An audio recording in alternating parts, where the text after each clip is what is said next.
welcome to First Baptist Loganville. We're glad to have y'all here tonight. And I'm Jimmy Wilson, pastor of ministries, and we've got a very special treat tonight. We've got Dr. Jody Hice is going to be here and speaking to you as he's praying about what he's going to do when he gets in Washington as our congressman for our district here. And we just praise the Lord for his life and for his work and for his conviction. He's on, if you got your sheet here, there's a lot of information there about what he's doing. The Jody Hice Show, heard on 400 stations in all 50 states. And then daily live internet radio, archived radio shows. He's on in Athens, Gainesville, Sandy Plains, Atlanta. And then founder of 10 Commandments, Georgia, challenge the IRS, and all the different issues there. You can go to jodyhice.com and find all kind of information there. But we're just honored to have him here. Before we begin, though, I'd like for us to take just a minute and pray. We want to pray. We got a situation in our church where we had a young man that took his life. Dr. Jody Hice, you come at this time. God bless you. Thank you so much.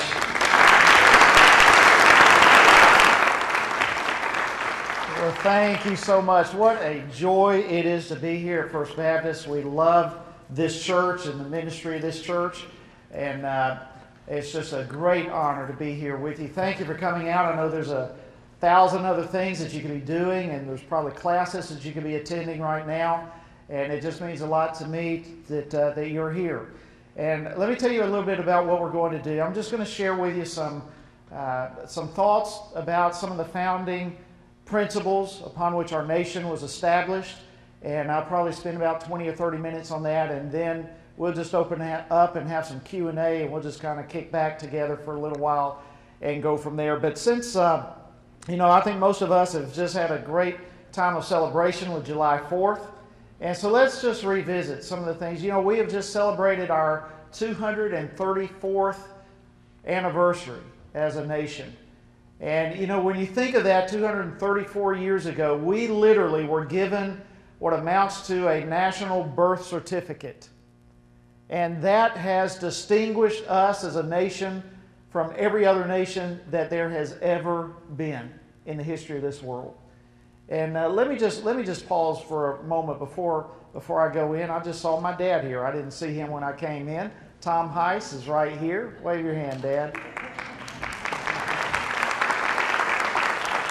Appreciate you being here. And along with my dad is my wife, Dee Dee, right here, and my mother-in-law, Pete. And so it's always great to have family here. But let's, 234 years ago, a national birth certificate.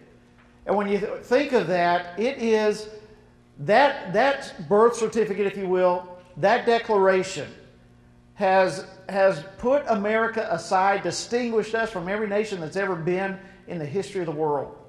It has enabled us, even to today, to be the longest constitutional republic in the history of the world. And those are key words to understand. A constitutional republic. On July 2nd, 1776, Congress voted for separation from England. 2 days later, on July 4th, that Declaration of Independence was signed by two individuals, John Hancock, who was the president of the Congress at that time, and Charles Thompson, who was the secretary of the Congress. 4 days later, on July 8th, that Declaration of Independence was taken to Philadelphia, there in Independence Hall, where the remaining signers signed that declaration, after which the Liberty Bell rang with that great inscription from Leviticus 25:10 that says, "Proclaim liberty throughout all the land and to all the inhabitants thereof." That just gives you a sense. Every time I think of that, it's like a chill. Just to think what it would have been like to be there and seeing that bell and hearing it, being a part of all of that. And you look at now 234 years later, we have had nations rise, nations fall, they have come and they have gone, and America has been a constant throughout all these 230 plus years. And what has made the difference? Y'all, that has not been an accident. It all comes down to the fundamentals upon which this nation was established that sets us apart. There's no question about it. And so what are some of those principles? What are some of those fundamental, foundational elements that has given you and me the longest standing constitutional republic in the history of the world? Well, if you go back to some of our founding fathers, I can tell you this. John Adams, who of course was the second president of the United States, a key writer of the Constitution himself, or the Declaration, he said this. He said the general principles on which the founders established independence were the general principles of Christianity. Now listen, here's one of our founders himself. And here's what he says. Here's what were the principles upon which our nation was established. It was the general principles of Christianity. That is who we are. That's where we've come from. Now, in 1837, John Quincy Adams, who was John Adams' son, he was asked, he was an old man at that point, he was in his 80s, and in 1837, he was asked to come on July 4th to Newburyport, Massachusetts, and to give a speech. And his first question is, why in the world do you want me? I'm an elderly man.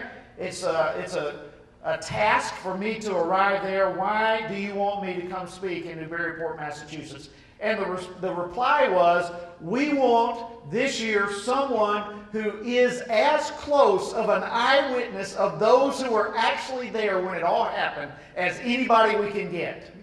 And so they invited John Quincy Adams. Well, he arrived and he came up to the podium on that day in 1837, and this crowd that gathered there and at the port, and he asked them a question. Now, this is July 4th. He asked him a question in the crowd, and he said, why is it that here in America, the two most celebrated days in our nation's history are, one, Christmas, and two, July 4th? And then he just stood there and he waited a moment. And people were just kind of soaking in the question, why is it these 2 days are the most celebrated? And then he answered his own question. And he said, is it not that in the chain of human events that the birth of a nation is indissolubly linked with the birth of our Savior? And he goes on, and listen to this. This is his quote. He says, the birth of our nation is inseparably linked with the birth of our Savior. He says, our nation's birth forms a leading event in the progress of the gospel dispensation. Y'all, that's what our nation was based upon, according to him. Our nation was birthed to progress what the Savior came to give us. And he goes on. Is it not that the Declaration of Independence first organized the social compact on the foundation of the Redeemer's mission upon earth? That it laid the cornerstone of human government upon the first precepts of Christianity. Now let this sink in. Here's what John Quincy Adams said. One of those that goes all the way back to the founders. He was there watching these founders. He was a boy that he was there watching it all, seeing his dad and all the others put all this together. And here's what he says. Celebration of July 4th and Christmas inseparably linked together. To such an extent, he said, what happened was the birth of our nation and the birth of our Savior joined together for the first time in the history of the world. What our founders did was take the principles of